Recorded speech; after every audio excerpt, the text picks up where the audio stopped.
दोस्तों इस चैनल पे फर्स्ट ईयर वाले स्टूडेंट्स को बहुत सारे सब्जेक्ट पढ़ाए जाते हैं जैसे कि Hindi, English, pol science, history etcetera. तो सिंपली आपको उन सब्जेक्ट्स की वीडियो देखने के लिए चैनल के आइकन पे क्लिक करना है एंड देन आपके सामने जब अगला इंटरफेस ओपन होगा तो आपको प्लेलिस्ट वाले ऑप्शन पे क्लिक करना है। तो प्लेलिस्ट वाले ऑप्शन पे क्लिक करने के बाद जब आपके सामने बहुत सारी प्लेलिस्ट ओपन होंगी तो आप यहाँ पे देख सकते हैं ये सारे आपकी सब्जेक्ट की सारे चैप्टर वाइज वीडियो मिल जाएंगी आपको यहाँ पे। तो आप एक एक करके वो सारे चैप्टर्स देख सकते हैं।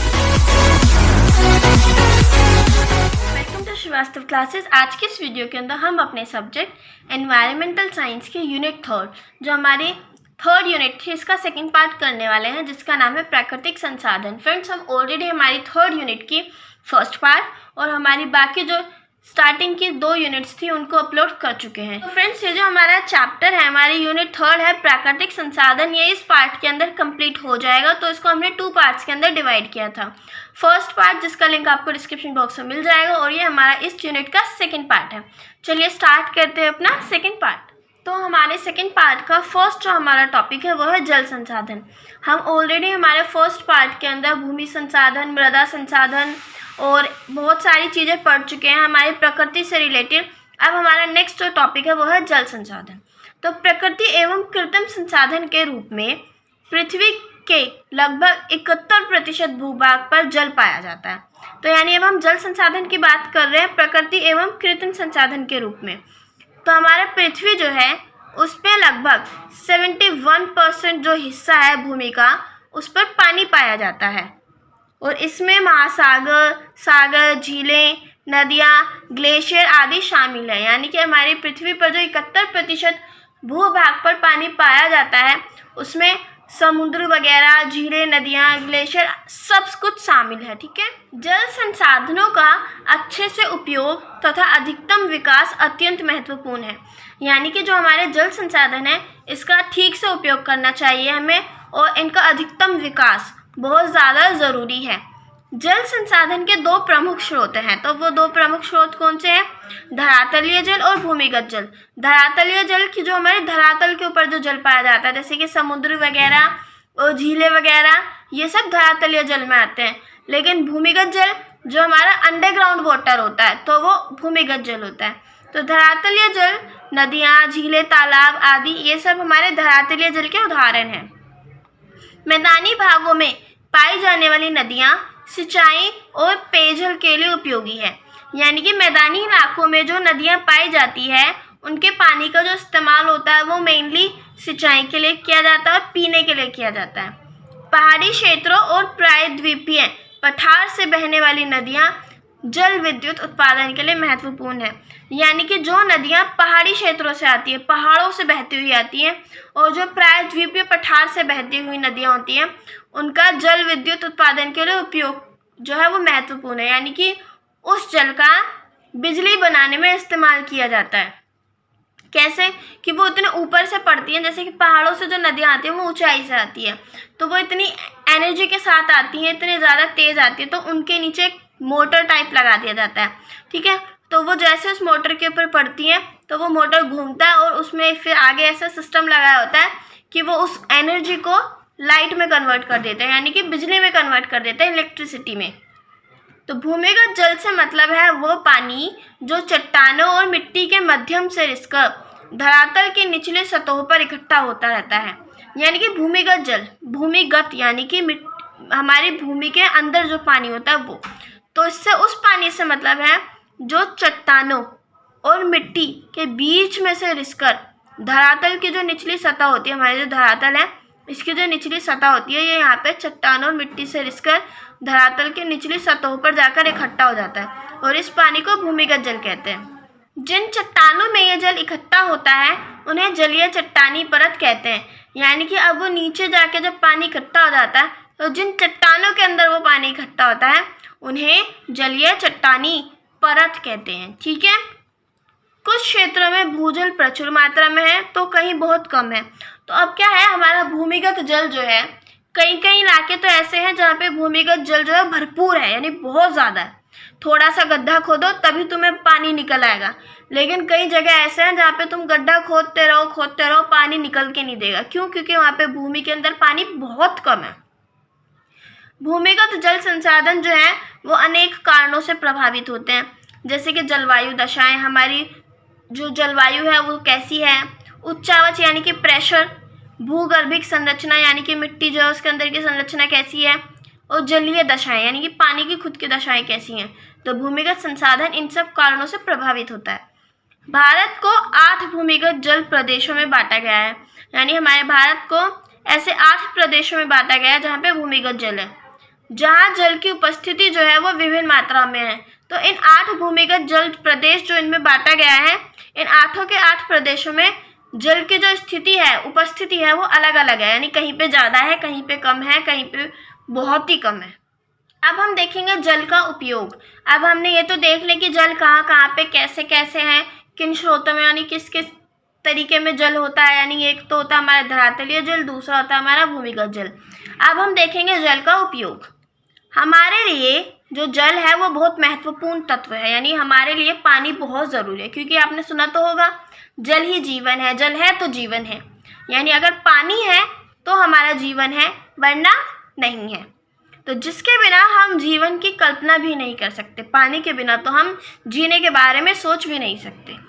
जल का सबसे पहले उपयोग पीने के लिए किया जाता है, यानी कि जो सबसे पहला उपयोग, यानी हम पानी को इस्तेमाल क्यों करते हैं, सबसे मेन जो हमारा इस्तेमाल होता है पानी का वो हम पीने के लिए करते हैं। जल का बड़े पैमाने पर उपयोग सिंचाई के लिए किया जाता है, यानी कि जो पानी है इसका उपयोग जो है बहुत बड़े लेवल पे सिंचाई के लिए किया जाता है, क्योंकि हमारा देश एक कृषि प्रधान देश है और कृषि करने के लिए किसानों को पानी ज़रूर चाहिए। ठीक है, भारत की कृषि का ज़्यादातर हिस्सा सिंचाई के लिए मानसूनी वर्षा पर निर्भर है, यानी हमारी जो भारत की कृषि है, यानी हमारे भारत के जो किसान लोग हैं वो अपनी कृषि की सिंचाई के लिए ज़्यादातर बारिश पे निर्भर करते हैं, क्योंकि इतना पानी वो कहीं और से तो ला नहीं सकते हैं, वो बारिश पर डिपेंड करते हैं। भारत की मानसूनी जलवायु, वर्षा की असमानता, यानी हमारे भारत में जो मानसूनी जलवायु होती है, बारिश की जो जलवायु है, बारिश की असमानता यानी कि बारिश का कम ज़्यादा होना एवं अनिश्चितता, वर्षा जल का तेज़ी से बहकर सागरों में चले जाना, यानी कि बारिश तो हुई लेकिन वो इतनी तेज़ी से बह गई और समुद्र में जाके मिल गया पानी। जल का तीव्र वाष्पीकरण, यानी कि जो पानी होता है वो जल्दी से भाप बनकर उड़ जाना। फसलों की बहुलता, यानी कि फसल इतनी ज़्यादा थी कि बारिश का जो पानी था वो उसके लिए कम पड़ गया। और मिट्टी की प्रकृति, यानी कि सोचो मिट्टी ऐसी थी जिसने पानी को ठहरा के नहीं रखा। तो ये सब ऐसे कारण होते हैं जिनकी वजह से सिंचाई की जो है आवश्यकता पड़ती है, यानी कि अगर बारिश की जो है, मतलब वैसे तो अधिकतर बारिश के पानी से सिंचाई हो जाती है, लेकिन अगर यही सब कमी आ जाए, ये सब कारण हो, तो फिर इनसे अलग हमें सिंचाई की ज़रूरत पड़ती है। भारत में सिंचाई योजना जो है 3 भागों में बांट दी गई है। कितने भागों में बांटा गया है सिंचाई योजना को? 3 भागों में। वृहद सिंचाई योजना, मध्यम सिंचाई योजना और लघु सिंचाई योजना। जल का उपयोग बहुउद्देश्य परियोजनाओं में भी किया जाता है। किनमें? बहुउद्देश्य परियोजनाओं में भी पानी का उपयोग किया जाता है। तो अब ये बहुउद्देश्य परियोजनाएं जो होती हैं, इनका मकसद होता है सिंचाई का प्रबंध करना, बिजली का उत्पादन करना, बाढ़ का नियंत्रण करना, पानी पीने के लिए उसकी आपूर्ति करना, नौकायन, मछली पालन, मृदा का संरक्षण करना एवं पर्यटन। ये सब बहुउद्देश्य परियोजनाओं के मकसद होते हैं। तो इन सब के लिए भी जल का उपयोग किया जाता है। तो नेक्स्ट है हमारा जल संसाधन के अंदर हम ना फ्रेंड्स अभी छोटे छोटे से हेडिंग्स देख रहे हैं, छोटे छोटे टॉपिक देख रहे हैं जल संसाधन के अंदर। तो अभी उसमें हमारा नेक्स्ट वाला टॉपिक है भूमिगत एवं धरातलीय जल संसाधन का अत्यधिक दोहन, यानी कि इनका बहुत ज़्यादा इस्तेमाल। तो कुओं एवं नलकूप से सिंचाई के लिए ज़्यादा जल निकालने के कारण गर्मी के मौसम में भूमिगत जल का स्तर अत्यधिक नीचे चला जाता है। तो क्या होता है, जो कुएं होते हैं, नलकूप यानी कि नल के जो होते हैं, नल जो होते हैं फ्रेंड्स, तो उनसे क्या होता है सिंचाई के लिए ज़्यादा पानी निकाल लिया जाता है गर्मियों में, और पानी का जो लेवल होता है, भूमि के जो अंदर पानी का लेवल होता है वो बहुत ज़्यादा नीचे चला जाता है। इसके कारण पेयजल की जो उपलब्धता होती है, यानी पीने के लिए जो पानी होता है उसकी समस्या में, मतलब उसके लिए एक समस्या खड़ी हो जाती है। क्यों? क्योंकि अब पीने के लिए पानी ही नहीं बचता इतना। लोग जल के महत्व को नहीं समझ रहे हैं। आजकल के हमारे टाइम के जो लोग हैं फ्रेंड्स, वो पानी की इम्पोर्टेंस को ही नहीं समझ रहे हैं। आपने देखा होगा आधे आधे लोग तो ऐसे होते हैं घर के बाहर मोटर चला देते हैं और बाहर पानी पाइप लेके 1-1 घंटे तक पानी डालते हैं। अच्छा सोचो एक कितना पानी बर्बाद करते हैं। कई लोग ऐसे होते हैं ब्रश करते रहते हैं, टंकी चले जा रही है, पानी वेस्ट होते जा रहा है। तो लोग जो है वो पानी के महत्व को नहीं समझ रहे हैं। जल का अंधाधुंध इस्तेमाल जो है वो एक विकट समस्या के रूप में सामने आ रही है। यानी अब ऐसी जगह भी हो गई हैं कुछ भारत के अंदर या फिर बहुत सारे ऐसे देश हैं जिनके अंदर पानी जो है ख़त्म होने लग रहा है। फिर फ्रेंड्स एक टाइम ऐसा आएगा कि पानी भी जो है वो खरीदना पड़ेगा। जैसे अभी बॉटल में खरीद रहे ना, लेकिन अभी तो वो भी मिल रहा है, आगे टाइम पे वो भी नहीं मिलेगा। भारत में गंगोत्री ग्लेशियर अपने मूल स्थान से 23 मीटर पीछे हट चुका है। यानी कि जो गंगोत्री ग्लेशियर था अगर ये यहाँ पे है तो वो उससे 23 मीटर पीछे हट चुका है, यानी अब यहाँ पहुँच चुका है। यानी इतना पिघल गया है कि वो पिघल के अब इतना हो गया है, जिसके अगले 20 से 30 सालों में ख़त्म होने की आशंका जताई जा रही है। तो जो हमारे साइंटिस्ट वगैरह होते हैं उन्होंने बोल दिया कि अब 20 से 30 सालों में ये जो पूरा ग्लेशियर है, गंगोत्री ग्लेशियर, ये ख़त्म हो जाएगा। ग्लेशियर होते हैं बर्फ़ के पहाड़ जो होते हैं फ्रेंड्स।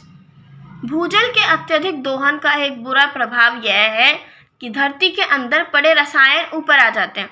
तो भूमिगत जो हमारा भूमि के अंदर जो पानी होता है उसका ज़्यादा इस्तेमाल हो रहा है, तो उसका एक बुरा प्रभाव ये भी है कि जो भूमि के जल के साथ साथ उसके अंदर जो रसायन पड़े होते हैं, केमिकल वगैरह जो होते हैं, वो ऊपर आ जाते हैं। और फिर लोग क्या होता है पानी के पीने के पानी के साथ साथ इन रसायनों को भी पी जाते हैं, जिससे रोगों की यानी बीमारियों में बढ़ोतरी होती जा रही है। नेक्स्ट है हमारा बाढ़। तो ज़्यादा वर्षा होने के कारण बाढ़ जैसी समस्या उत्पन्न होती है। यानी कि जब बहुत ज़्यादा बारिश हो जाए तो बाढ़ जैसी समस्या होती है। इसमें आसपास का जो इलाका होता है वो जलमग्न हो जाता है, यानी कि पानी के अंदर डूब जाता है, जिसमें घर जानवर सब डूब जाते हैं। जल का स्तर बढ़ना यानी पानी का जो लेवल होता है वो बढ़ना और आबादी और कृषि भूमि का डूब जाना बाढ़ की श्रेणी में आता है। यानी कि जब पानी का लेवल बढ़ जाए और उसमें जो वहाँ के रहने वाली आबादी है, लोग बाग, पूरी कृषि भूमि, वो सब डूब जाए तो ये भी बाढ़ की श्रेणी में आता है। भारत में उत्तर प्रदेश, बिहार, असम, पंजाब, राजस्थान, पश्चिम बंगाल, ओडिशा, गुजरात, हरियाणा आदि बाढ़ के सामान्य क्षेत्र हैं। तो हमारे भारत के अंदर, हमारे इंडिया के अंदर ये कुछ ऐसे इलाके हैं जहाँ पर बाढ़ जो है वो बहुत कॉमनली, मतलब थोड़ी सी तेज बारिश हो जाए तभी आ जाती है। बिहार में तो भी फ्रेंड्स आई भी हुई थी कुछ टाइम पहले, पश्चिम बंगाल में भी आई हुई थी बाढ़। तो भारत में बाढ़ प्रवण क्षेत्रों को 3 भागों में बांटा जाता है। यानी ऐसे क्षेत्र जहाँ पे बाढ़ जो है बहुत आसानी से आ जाती है, इनको 3 भागों में बांटा गया है। गंगा बेसिन, ब्रह्मपुत्र एवं बराक बेसिन और मध्य भारत एवं प्रायद्वीपीय भारत की नदियों के बेसिन। ये 3 ऐसे क्षेत्र हैं जिसमें बांटा गया है 3 भागों में। बाढ़ के 2 कारण होते हैं मेनली। एक तो प्राकृतिक तरीके से जो बाढ़ आ जाए, यानी कि ज़्यादा बारिश वगैरह हो गई तो बाढ़ आ गई। दूसरे होते हैं मानव निर्मित यानी मानवकृत, जैसे कि वनों की कटाई हम करते हैं जिसकी वजह से बाढ़ आ जाती है। अधिक वर्षा का होना, बांधों का टूट जाना, एक तरीके से बांध जब टूट जाते हैं तो भी बाढ़ आ जाती है।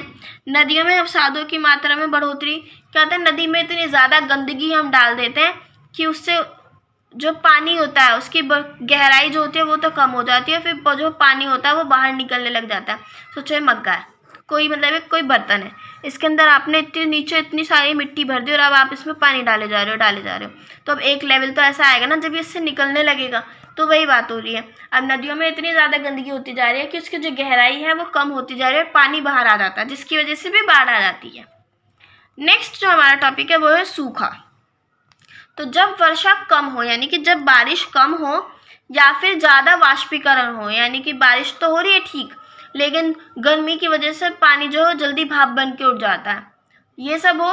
और जलाशय हो, यानी कि जहाँ पर जल वाली जो जगह होती है, तालाब वगैरह, और भूमिगत जल के ज़्यादा इस्तेमाल से भूजल कम हो, तो ऐसी स्थिति को सूखा कहा जाता है। यानी कि जहाँ पे बारिश कम हो रही है या फिर ज़्यादा वाष्पीकरण हो रहा है या फिर जो पानी वाली जगह है वहाँ पे इतना ज़्यादा पानी का इस्तेमाल हो रहा है तालाब वगैरह का कि उनका पानी ख़त्म हो गया, तो ये ऐसी जब स्थिति आ जाती है तो उसको सूखा कहा जाता है। सूखे की दशा एवं स्थिति को कई दृष्टिकोण के आधार पर बांटा गया है। तो अब सूखे की जो दशा है और जो उसकी स्थिति है उसके दृष्टिकोण को ध्यान में रखते हुए सूखे को भी अलग अलग कैटेगरी में डिवाइड किया गया है। पहला, मौसम विज्ञान संबंधी सूखा, यानी कि जब किसी बड़े इलाके में अनुमान से 75% कम बारिश हो।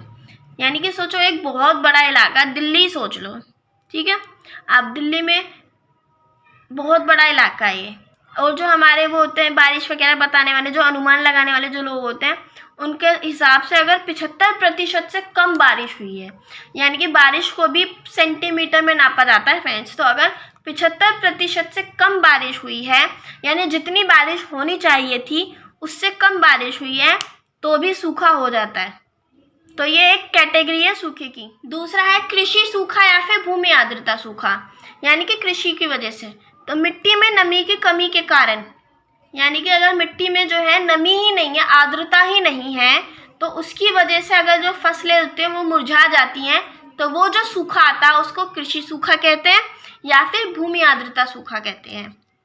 थर्ड है जल विज्ञान संबंधी सूखा, तो ये स्थिति तब आती है जब विभिन्न जल संग्रहण, यानी कि जहाँ पे पानी इकट्ठा किया जाता है, जलाशय, झील, इन सब के आदि में जो पानी का स्तर होता है वो नीचे गिर जाए, तो तब जल विज्ञान संबंधी सूखा कहा जाता है उसको। एक होता है पारिस्थितिकी सूखा, यानी कि जब हमारा पारिस्थितिकी तंत्र होता है इसमें पानी की कमी हो जाए और उसकी वजह से उत्पादकता में कमी आ जाए, उत्पादकता यानी कि पेड़ पौधों के उगने में, इन सब चीज़ों में कमी आ जाए, तो उसको पारिस्थितिकी सूखा कहते हैं।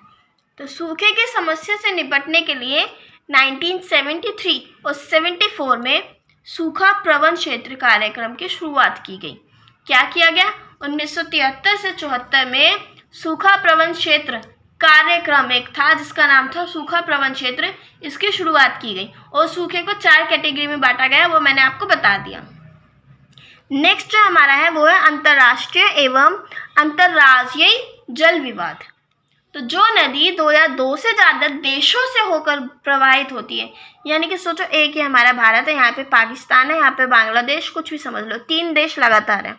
अब एक नदी हमारे भारत से बहती हुई पाकिस्तान से भी गई, बांग्लादेश से भी गई, तो जब कोई नदी 2 या 2 से ज़्यादा देशों से होकर बहती है तो उसको अंतर्राष्ट्रीय नदी कहते हैं। क्या कहते हैं?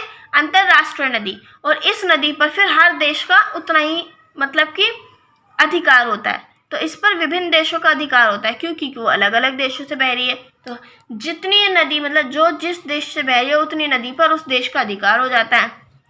भारत की प्रमुख अंतर्राष्ट्रीय नदियां जो है वो है सिंध, झेलम, चिनाब, रावी, सतलुज, काली, गंडक, कोसी, गंगा आदि। तो ये सब हमारे इंडिया की अंतर्राष्ट्रीय नदियां, इंटरनेशनल नदियां, ठीक है। भारत की अंतर्राष्ट्रीय नदियों के प्रमुख विवाद इस प्रकार हैं। तो हमारे भारत के अंतर्राष्ट्रीय नदियां जो हैं उसके कुछ विवाद भी हैं। क्यों? क्योंकि अंतर्राष्ट्रीय नदियां तो वो होती है जो एक देश से साथ साथ बहुत सारे देशों से बहे, तो हर अलग अलग देश का उस पर अधिकार भी होता है।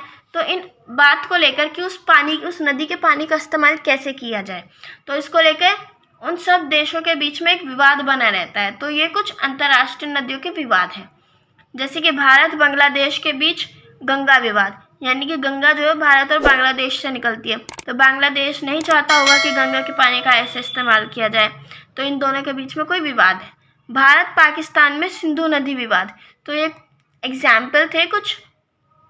अब भारत में अधिकतर नदियाँ जो होती हैं वो 2 राज्यों से होकर बहती हैं, जैसे कि कोई हरियाणा हो गया, दिल्ली हो गया। कोई नदी ऐसी है जो हरियाणा और दिल्ली दोनों से बह के निकलती है।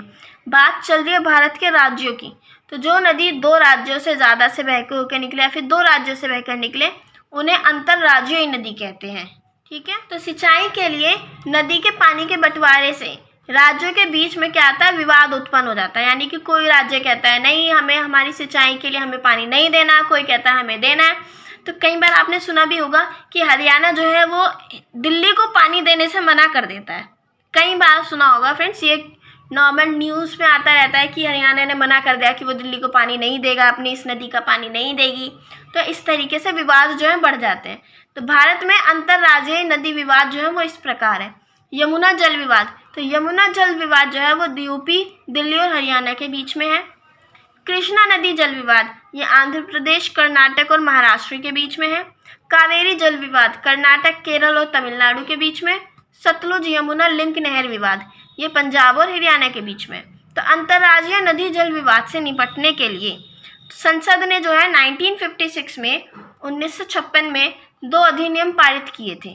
पहला नदी बोर्ड अधिनियम जो कि 1956 में पारित हुआ था। दूसरा अंतर्राज्यीय नदी जल विवाद अधिनियम। ओके, ये 2 अधिनियम थे जिन्हें पास किया गया था। नेक्स्ट है अब हमारा ऊर्जा संसाधन। तो हमारा जल संसाधन में जो भी कुछ था हमने पढ़ लिया। अब हम ऊर्जा संसाधन की बात करेंगे। ऊर्जा यानी कि एनर्जी। तो ऐसे संसाधन जिनका उपयोग ऊर्जा उत्पन्न के लिए किया जाता है, यानी कि एनर्जी बनाने के लिए किया जाता है, उनको ऊर्जा संसाधन कहते हैं। जैसे कि कोयला, पेट्रोल, प्राकृतिक गैस आदि। तो ये हमारे ऊर्जा संसाधन है। तो ऊर्जा संसाधन का वर्गीकरण देखते हैं कि उनको कैसे कैसे बांटा गया है। परंपरागत प्रयोग के आधार पर। परंपरागत का मतलब होता है, परंपरा का मतलब जैसे कि बहुत पुराना। तो जो बहुत पुराने समय से प्रयोग के आधार पर भी 2 तरीके के ऊर्जा के संसाधन के स्रोत होते हैं। पहले परंपरागत स्रोत, दूसरे गैर परंपरागत ऊर्जा स्रोत। नेक्स्ट, उत्पत्ति के आधार पर। तो ऊर्जा स्रोत जो है, यानी ऊर्जा के संसाधन की उत्पत्ति कैसे हो रही है उसके आधार पर भी इनको बांटा गया है। सतत उपलब्धता के आधार पर भी बांटा गया है, नवीकरणीय ऊर्जा स्रोत और अनवीकरणीय ऊर्जा स्रोत में। तो शुरुआत करते हैं परंपरागत प्रयोग के आधार पर। तो इसमें इसको परंपरागत ऊर्जा स्रोत और गैर परंपरागत ऊर्जा स्रोत में बांटा गया था। तो परंपरागत ऊर्जा स्रोत वो ऐसे स्रोत होते हैं जिनका इस्तेमाल जो है मानव पुराने समय से करता आ रहा है। परंपरागत यानी कि बहुत पुराने समय से करता आ रहा है। तो ऐसे ऊर्जा के स्रोत को परंपरागत ऊर्जा स्रोत कहते हैं। जैसे कि कोयला, पेट्रोलियम, इनका इस्तेमाल जो है इंसान जो बहुत पुराने समय से करता आ रहा है। लेकिन गैर परंपरागत ऊर्जा स्रोत है, ये ऐसे स्रोत हैं जिनका इस्तेमाल जो पुराने समय से नहीं हो रहा, अभी अभी फिलहाल ही में, यानी कि कुछ साल पहले, कुछ समय पहले शुरू किया गया। जैसे कि सौर ऊर्जा। सौर ऊर्जा जैसे कि हमारी सूरज की रोशनी से जो हम एनर्जी बनाते हैं वो। पवन ऊर्जा यानी कि हवा से जो एनर्जी मिलती है वो। तो ये सब हमारे गैर परंपरागत ऊर्जा स्रोत होते हैं। नेक्स्ट है हमारा उत्पत्ति के आधार पर। तो उत्पत्ति के आधार पर ऊर्जा के कई स्रोत हैं, ठीक है, जिनमें से वे कुछ का प्रयोग हम पहले से कर रहे थे और कुछ को विकसित करने में हम आज भी लगे हुए हैं। तो कि हमारे ऊर्जा स्रोत की उत्पत्ति कैसे होती है, इसके आधार पर बहुत तरीके के स्रोत हैं। तो जिनमें से कुछ का इस्तेमाल तो हम पहले कर रहे थे, लेकिन आज के टाइम पे कुछ को हम विकसित करने में लगे हुए हैं। इनमें प्रमुख जो है वो है जीवाश्म, परमाणु ऊर्जा, सौर ऊर्जा, पवन ऊर्जा, हाइड्रो पावर, ज्वारीय ऊर्जा, तरंग ऊर्जा, भूतापीय ऊर्जा। यानी कि देखो, परमाणु ऊर्जा ये किससे मिलती है हमें, ये परमाणु से उत्पत्ति होती है, यानी कि इस ऊर्जा की उत्पत्ति जो होती है वो परमाणु से होती है। सौर ऊर्जा की उत्पत्ति सूरज की रोशनी से होती है। पवन ऊर्जा की हवा से होती है। हाइड्रो पावर, इससे जो ऊर्जा मिलती है वो हमें पानी से मिलती है। हाइड्रो मतलब पानी। ज्वारीय ऊर्जा यानी कि जो ज्वार भाटे आते हैं ना, तो उनसे जो ऊर्जा प्राप्त की जाती है वो ज्वारीय ऊर्जा। तो अलग अलग तरीके से जो ऊर्जा उत्पत्ति के आधार पर भी अलग अलग तरीके के ऊर्जा स्रोत हैं। नेक्स्ट है हमारा सतत उपलब्धता के आधार पर। तो इसमें पहला है नवीकरणीय ऊर्जा स्रोत। तो ये नवीकरणीय ऊर्जा स्रोत क्या होते हैं? ऐसे संसाधन जिन्हें दोबारा बनाया जा सकता है, यानी कि जो आसानी से जल्दी बन जाते हैं उन्हें नवीकरणीय संसाधन कहते हैं, जिनका हम दोबारा इस्तेमाल कर सकें। जैसे कि सौर ऊर्जा, जैसे कि सूरज की रोशनी है फ्रेंड, रोज आती है, तो एक दिन में ऐसा तो है नहीं ख़त्म हो जाएगी, तो ये इतनी आसानी से ख़त्म होने वाली नहीं है सूरज की रोशनी। तो ये जो है ये हमारे नवीकरणीय संसाधन हो गए। जैसे कि पवन ऊर्जा, यानी कि हवा से जो ऊर्जा बनती है। तो आज कोई एनर्जी बनाई गई हवा से, अब कल फिर बना ली जाएगी, क्योंकि हवा तो चल ही रही है, ख़त्म थोड़ी होगी। तो इनसे जो ऊर्जा मिलती है उन्हें कहते हैं नवीकरणीय ऊर्जा स्रोत। ठीक है, नेक्स्ट है हमारा अनवीकरणीय ऊर्जा स्रोत। तो जब किसी ऊर्जा के स्रोत का दोबारा इस्तेमाल ना किया जा सके, ठीक है, या फिर उसकी उपलब्धता जो होती है वो सीमित होती है, यानी कि ये इतना ही है तो इसका इतना ही इस्तेमाल हो सकता है, इतना ही टाइम तक इस्तेमाल हो सकता है। तो जो ऐसे स्रोत होते हैं उनसे जो प्राप्त ऊर्जा होती है उसको अनवीकरणीय ऊर्जा स्रोत कहते हैं। यानी कि जैसे कि कोयला लिमिटेड है, अगर हम इसका ज़्यादा इस्तेमाल करेंगे तो ये ख़त्म हो जाएगा और इसको बनने में भी बहुत टाइम लगता है। तो ये एक अनवीकरणीय ऊर्जा स्रोत हो गया। पेट्रोलियम को बनने में भी बहुत टाइम लगता है और ये जल्दी ख़त्म भी हो सकता है।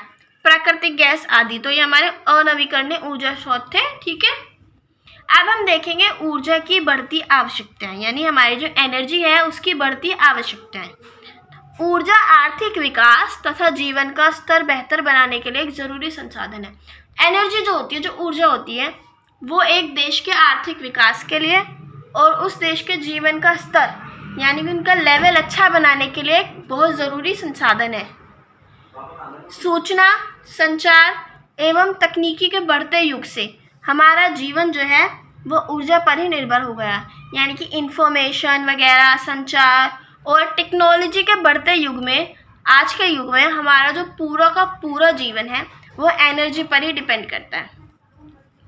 भारत के विद्युत मंत्रालय के मुताबिक 2014 से 15 में भारत में बिजली की प्रति व्यक्ति खपत 1010 किलोवाट घंटा प्रति वर्ष थी। यानी कि भारत का जो बिजली का मंत्रालय है उसने कहा, उसके मुताबिक 2014-15 में हमारे भारत में एक व्यक्ति एक साल में 1010 किलोवाट घंटे की जो मतलब कि बिजली थी उसकी खपत कर रहा था, उसका इस्तेमाल कर रहा था। लेकिन जो कि 2015 और 16 में 1010 से बढ़ के 1075 हो गई। तो भारत एक विकासशील देश है, यानी कि हमारा देश जो अभी अपना विकास कर रहा है, ये विकसित नहीं है, विकास कर रहा है। और विकसित होने के लिए नवीकरणीय व अनवीकरणीय ऊर्जा संसाधनों से ऊर्जा प्राप्त करने की होड़ और ज़्यादा बढ़ती जाएगी। यानी कि जैसे हमारा देश अपने आप को विकसित करना चाहेगा, विकसित करने की ओर बढ़ेगा, तो इसमें ऊर्जा संसाधनों से ऊर्जा प्राप्त करने की जो होड़ है वो और ज़्यादा बढ़ती जाएगी, क्योंकि तभी तो वो अपने देश का विकास कर पाएगा ना, तभी तो हमारा देश विकास कर पाएगा। अब हम देखेंगे अलग अलग तरीके के जो हमारे ऊर्जा संसाधन है। तो इसमें पहले हम देखेंगे कोयला। तो कोयले का जो उपयोग है वो ऊर्जा प्राप्ति के लिए किया जाता है, यानी कि एनर्जी को प्राप्त करने के लिए किया जाता है। ये ज्वलनशील पदार्थों से मिलकर बना होता है। ज्वलनशील यानी कि ऐसे पदार्थ जो जल जाते हैं। तो कोयला ज्वलनशील पदार्थों से मिलकर बना होता है। कोयले को उद्योगों की जननी कहा जाता है। जननी यानी कि माँ, जन्म देने वाली। तो जो कोयला होता है उसको उद्योगों की जननी कहा जाता है। क्यों फ्रेंड्स? कि मैक्सिमम ऐसे सारे उद्योग होते हैं जो कोयले के ऊपर बेस्ड होते हैं, यानी कि कोयले से ही उन्हें एनर्जी मिलती है। जैसे कि आप सोचो, जैसे कि ईंटें बनाने का जो बिजनेस होता है, भट्टे वगैरह जो होते हैं, उनमें भी कोयले की ज़रूरत पड़ती है। अगर कोई और बिजनेस भी करने चल रहे हो तो वहाँ पर भी एनर्जी के लिए कोयले की ज़रूरत पड़ती है। तो कोयला जो है थोड़ा सस्ता संसाधन है, इसलिए मैक्सिमम सब इसका इस्तेमाल करते हैं। तो इसलिए कोयले को उद्योगों की जननी कहा जाता है। इसका उपयोग जो है बिजली बनाने में, लोहा और जिंक जैसे खनिज जो होते हैं उनको निकालने में भी किया जाता है। क्यों? क्योंकि इनको निकालने में कुछ ऐसी मशीनों का इस्तेमाल किया जाता है और उनमें कोयले की मदद से एनर्जी दी जाती है ताकि वो मशीन चल सके। कोयले को 4 प्रकारों में बांटा गया है, यानी कि 4 तरीके के कोयले हैं। पहला है पीट कोयला। तो पीट कोयला जो होता है ये कोयले के विकास के क्रम की प्रथम अवस्था है, यानी कि जैसे जैसे कोयला जो है उसका विकास होता रहता है तो जो उसकी प्रथम अवस्था होती है वो है पीट कोयला। यानी कि क्या होता है फ्रेंड्स, जैसे कि बहुत सारे पेड़ पौधे होते हैं, लकड़ी वगैरह, जीव जंतु क्या होते हैं, जब वो मर जाते हैं और मिट्टी के अंदर दफन हो जाते हैं, ठीक है, तो उन पर इतना प्रेशर पड़ता है कि वो क्या होते हैं, धीरे धीरे वो कोयला बन जाते हैं। तो जो उनके वो कोयले बनने की प्रक्रिया होती है तो उसके अंदर जो उनकी प्रथम अवस्था होती है, यानी कोयला बनने की तरफ जो उनके पहला चरण होता है, तो उस अवस्था को पीट कोयला कहते हैं। और ये जो पीट कोयला होता है लकड़ी से मिलता जुलता होता है। क्यों? क्योंकि कोयला जो होता है वो लकड़ी से बनता है, तो ये लकड़ी से मिलता जुलता होता है और ये कम गुणवत्ता वाला होता है क्योंकि ये अभी पूरे तरीके से कोयला बना नहीं है, ठीक है। इसमें कोयले के जो गुण होते हैं वो कम होते हैं और इसमें कार्बन का जो अंश होता है, यानी कि पीट कोयले के अंदर जो मौजूदा कार्बन होता है, कार्बन की जो मात्रा होती है वो 40% से कम होती है। नेक्स्ट है हमारा लिग्नाइट कोयला। तो ये लिग्नाइट कोयला जो होता है ये निम्न गुणों वाला होता है, यानी इसमें बीच के गुण होते हैं, यानी होते हैं कुछ निम्न जो उसमें गुण होते हैं वो कोयले के होते हैं और कुछ नहीं भी होते हैं। इसका रंग होता है भूरा, इसलिए इसको भूरा कोयला भी कहते हैं। और इसमें कार्बन की जो मात्रा होती है वो 40 से 55% तक होती है। तीसरा है बिटुमिनस कोयला। ये मध्यम श्रेणी का कोयला आता है, यानी बीच का कोयला, ना ज़्यादा अच्छा तो ना ज़्यादा बुरा। और इसके अंदर कार्बन की जो मात्रा होती है वो 55 से 80% तक होती है।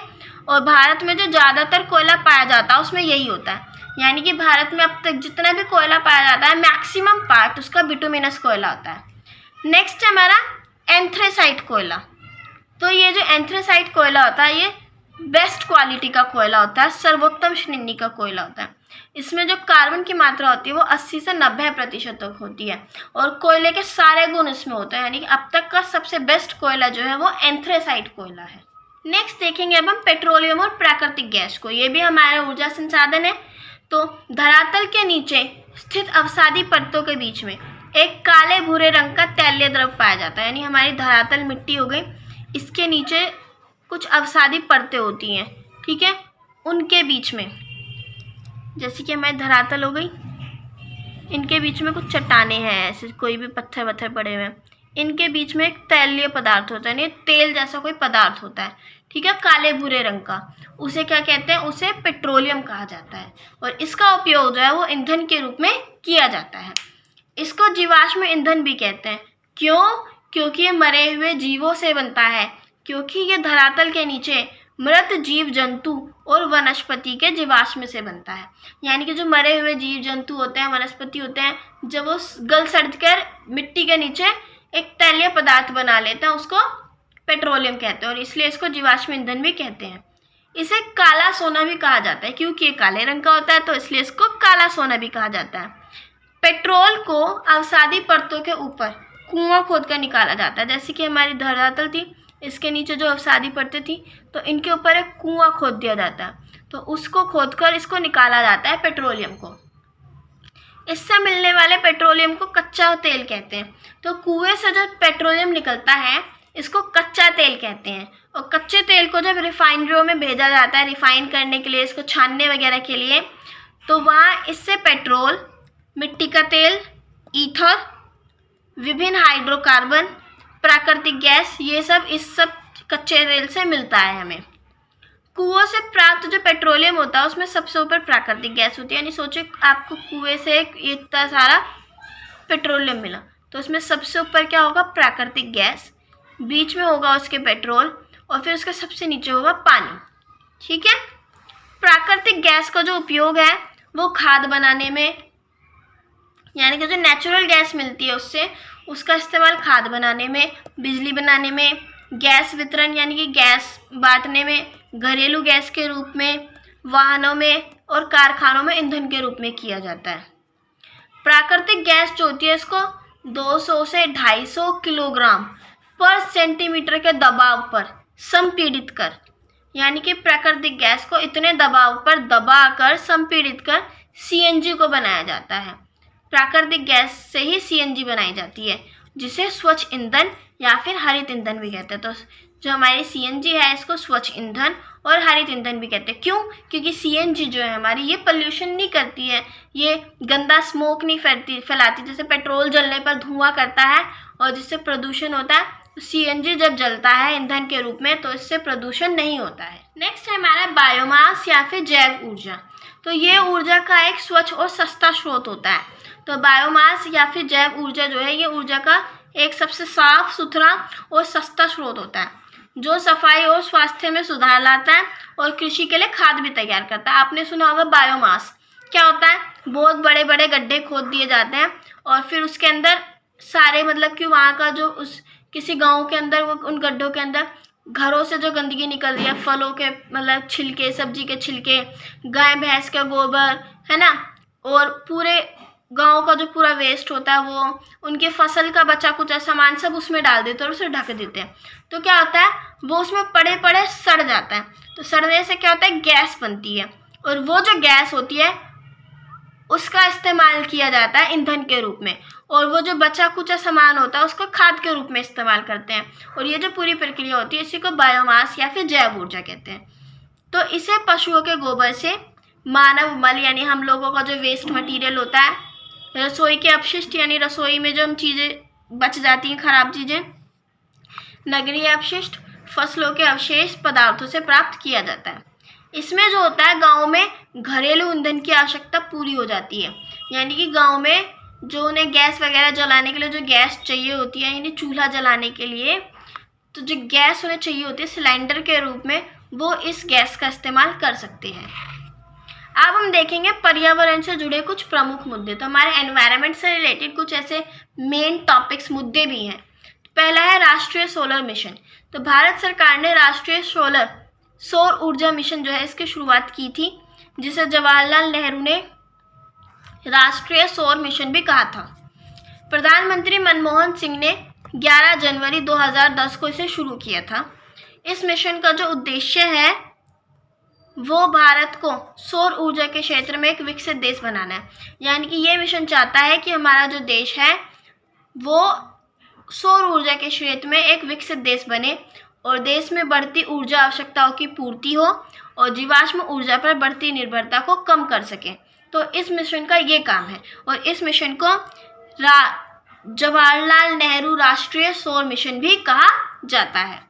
नेक्स्ट है हमारा कावेरी नदी जल विवाद। तो कावेरी नदी का कोई विवाद होगा, वो भी हमारे पर्यावरण से जुड़ा एक प्रमुख मुद्दा है। ये विवाद कर्नाटक, तमिलनाडु और केरल, ये 3 राज्य थे जिनके बीच में चल रहा था। किसको लेकर?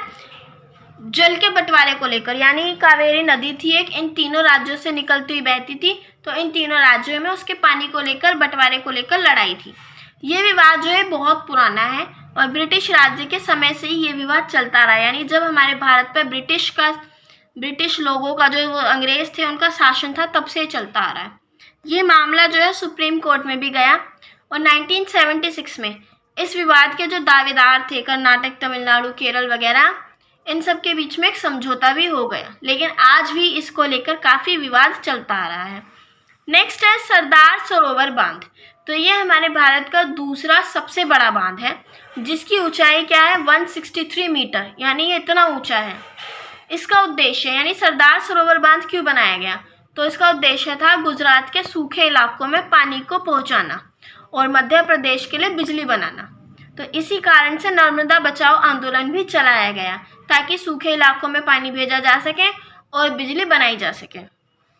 नेक्स्ट है चिपको आंदोलन। तो ये जो आंदोलन था ये उत्तराखंड राज्य से रिलेटेड है, यानी उत्तराखंड में हुआ था ये चिपको आंदोलन। और यहाँ गांव वाले जो लोग थे उन्होंने वनों की कटाई को रोकने के लिए एक अनोखा तरीका अपनाया था। इन्होंने क्या किया था कि जैसे कि वहाँ पे कोई था, उसने कहा था कि जंगलों को यानी वनों को काटने के लिए उसने अपने लोगों को भेजा था। तो वहाँ की जो औरतें थी गाँव की, उन्होंने उन पेड़ों को कटने से बचाने के लिए वो उन पेड़ों से हक करके उनसे चिपट गए, यानी कि उनसे गले लगा लिया, उन्होंने पेड़ों को हक कर लिया। तो फिर वहाँ जिसने उन लोगों को भेजा था पेड़ काटने के लिए, उसने उन पेड़ों के साथ साथ उन लोगों को भी कटवा दिया था, मरवा दिया था। तो ये चिपको आंदोलन की एक छोटी सी स्टोरी थी। तो इन लोगों ने सरकार से खेती बाड़ी के औजार बनाने के लिए, यानी कि जो गांव के लोग थे उन्होंने सरकार से खेती बाड़ी के लिए औजार बनाने के लिए अनुमति मांगी थी, लेकिन सरकार ने इन्हें अनुमति नहीं दी और उसने बाहरी कंपनियों को वन कटाई का ठेका दे दिया। तो वनों की कटाई को रोकने के लिए लोग जो थे वो वृक्षों से चिपक कर खड़े होने लगे थे। 1731 यानी 1731 में अजीत सिंह के आदेश पर, तो वो कौन था? अजीत सिंह था, जिसके आदेश पर पेड़ों को काटे जाने का आदेश दिया था उसने। पर काटे जा रहे खेजड़ी वृक्ष को बचाने के लिए अमृता देवी बिश्नोई और उनकी जो 3 पुत्रियां थी ना, वो पेड़ से चिपक कर विरोध करने लगी। लेकिन अजीत सिंह ने क्या किया? इन चारों के साथ, यानी अमृता देवी बिश्नोई और उसकी 3 बेटियों के साथ साथ 363 लोगों को भी वृक्षों के साथ कटवा दिया। तो ये हमारा चिपको आंदोलन था। नेक्स्ट है हमारा अप्पिको आंदोलन। तो उत्तर भारत का जो चिपको आंदोलन है उसको दक्षिण भारत में अप्पिको आंदोलन के रूप में वो उभरकर सामने आया। अप्पिको जो है वो कन्नड़ भाषा का एक शब्द है जिसका मतलब होता है गले लगाना। तो ये आंदोलन जो है वो 1983 में कर्नाटक में हुआ था और इसका नेतृत्व पांडुरंग हेगड़े ने किया था। नेक्स्ट है तरुण भारत संघ। तो ये एक गैर संस्था है, यानी कोई सरकारी संस्था नहीं है, प्राइवेट संस्था है, जो लोगों को वन एवं जल संरक्षण के मुद्दों पर जागरूक करने का काम करती है। तो ये जो संस्था है ये हर जगह घूमती है और लोगों को जंगल और पानी बचाने के लिए जागरूक करती है। राजेंद्र सिंह जो थे वो इसके संस्थापक थे और वर्तमान में इसके अध्यक्ष हैं।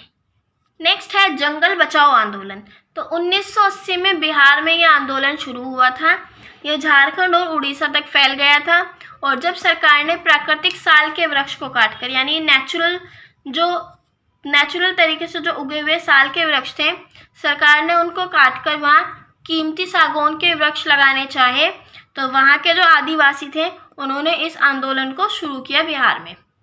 नेक्स्ट है गंगा बचाओ आंदोलन।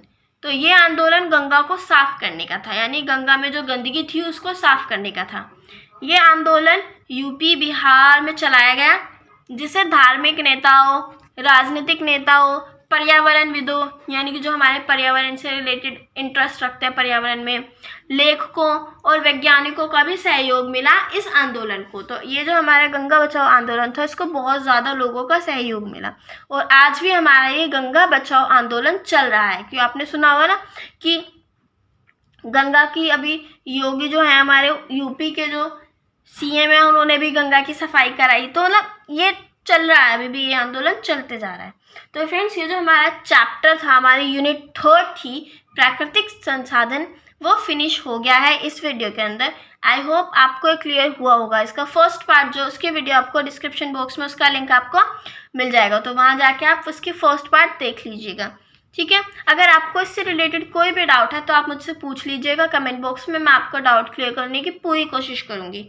तो फ्रेंड्स, आप हमें हमारी सोशल साइट जैसे कि फेसबुक, इंस्टाग्राम, यहाँ पर भी और ज्वाइन कर सकते हैं, और आप हमें हमारे टेलीग्राम ग्रुप पर भी ज्वाइन कर सकते हैं, जिनका लिंक आपको डिस्क्रिप्शन बॉक्स में मिल जाएगा। और फ्रेंड्स, हमने अभी अपना एक ट्विटर पर अकाउंट बनाया, आप हमें वहाँ भी फॉलो कर सकते हैं। अगर आपको कोई डाउट है, आपका पर्सनल कोई डाउट है, तो आप वहाँ पर भी हमसे क्लियर कर सकते हैं, तो उसका लिंक भी आपको डिस्क्रिप्शन बॉक्स में मिल जाएगा।